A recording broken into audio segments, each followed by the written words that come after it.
Halo teman-teman semua, selamat datang kembali di Satu Dua Harian Menjadi Murid.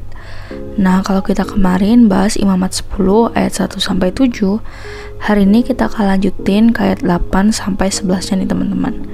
Kita akan membahas tentang larangan tentang minuman keras bagi imam yang menyelenggarakan kebaktian.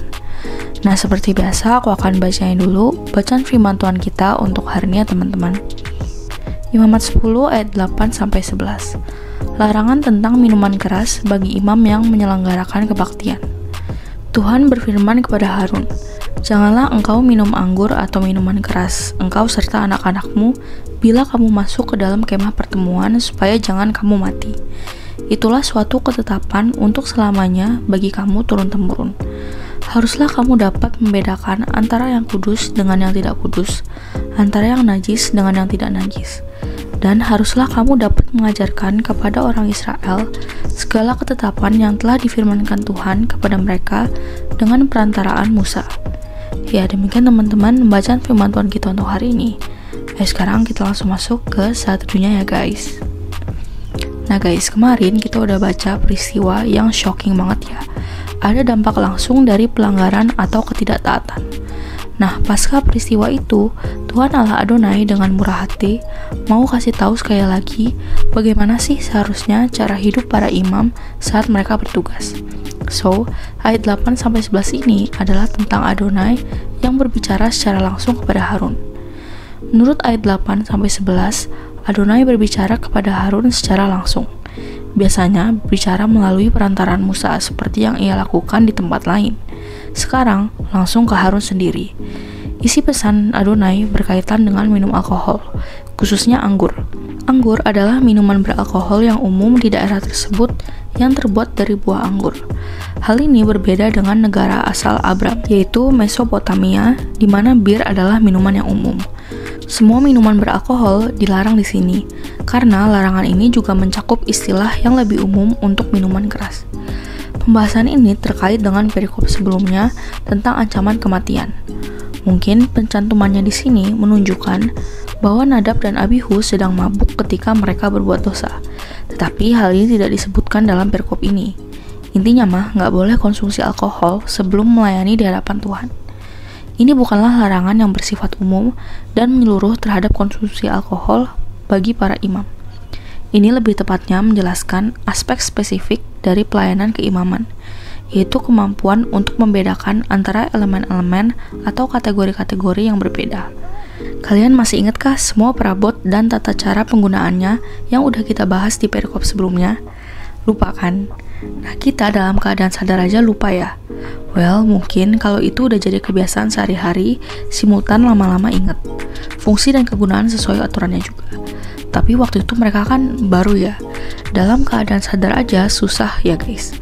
Apalagi mabuk anggur, bisa-bisa keliru semua, gawat dah.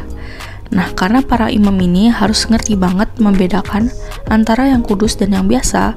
Kalau mabuk sih, bisa blunder gak sih? Nah, kemampuan untuk membedakan jadi susah. Padahal ada banyak perabot dengan fungsi berbeda ini ya, supaya bangsa Israel belajar aturan main ibadah. Para imam bahkan harus next level dari umat.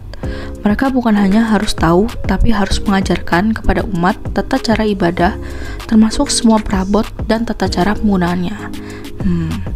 Ketika mabuk, penilaian seseorang menjadi kabur. Dan jika penilaian itu melibatkan sifat dasar dari apa yang pantas untuk kebaktian dan apa yang tidak pantas, maka bencana dapat terjadi. Kurangnya ketajaman ini entah disebabkan oleh alkohol atau tidak, menyebabkan kematian Nadab dan Abihu. Mungkin juga ada unsur praktek keagamaan kafir yang dikutuk di sini. Yahweh kemudian memberitahu Harun bahwa tugas para imam untuk mengajarkan Taurat Musa kepada seluruh Israel. Hukum Taurat tidak hanya untuk kepentingan mereka sebagai imam, tetapi dipercayakan kepada mereka untuk disampaikan kepada umat yang merupakan pendengar utama wahyu Allah. Karena itu, harus menjaga kondisi supaya nggak salah belajar dan ngajarin orang. Ya, jadi demikian teman-teman firman Tuhan kita untuk hari ini. Nah, sekarang aku mau kalian buat merefleksikan nih guys. Nah guys, Tuhan dalam perikop ini adalah pribadi yang murah hati, yang mau menyatakan diri dan menyatakan apa yang dikehendakinya sama Harun juga. Biasanya lewat perantaraan Musa. sekarang langsung ke Harun. Tuhan kasih tahu peran penting para imam, yaitu tahu aturan main ibadah semua perabot, tahu tentang Taurat dan mengajarkan kepada umat. Karena tugas penting itu diperlukan kesadaran 100%. Karena itu nggak boleh konsumsi minuman keras yang beresiko mengurangi kesadarannya. Jadi, yuk kita belajar untuk menjaga diri saat beribadah kepada Tuhan, supaya kita dapat banget apa yang Tuhan mau dan yang tidak Dia mau untuk kita lakukan dan kita bisa memenuhinya. Well, hari gini kesadaran kita bisa berkurang persentasenya itu bukan hanya karena minuman keras ya guys. Bisa aja kurang tidur, jadi pas di gereja atau pas sate atau pas div, intinya pas dengar firman atau pas relasi pribadi sama Tuhan kayak melamun gitu loh, nggak ngerti samsek. Akhirnya dalam kehidupan hari itu boro-boro bisa menerapkan, tahu aja enggak. Nah, selain itu ya, konsentrasi nggak sepenuhnya ke Tuhan sih.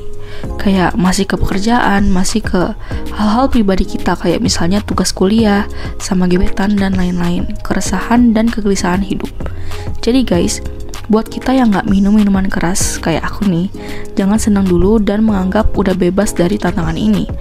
Ada tantangan lain untuk tetap fokus pada relasi sama Tuhan. Itu yang perlu kita jaga. Yuk bisa yuk teman-teman. Nah lalu, pertanyaan efektif untuk hari ini ada 2 guys. Yang pertama, apa yang kamu pelajari tentang Allah hari ini? Lalu yang kedua, menurutmu gimana caranya kita yang hidup di zaman ini bisa fokus 100% beribadah sama Tuhan, aka nggak ada gangguan pikiran-pikiran lain saat berinteraksi sama Tuhan? Nah, seperti biasa, teman-teman boleh jawab sendiri, atau kalau mau komen di bawah jawaban kalian juga boleh banget guys. Ya jadi segitu aja satu kita untuk hari ini. Sekarang aku mau pimpin kalian dalam doa penutup ya teman-teman. Teman-teman, mari kita berdoa.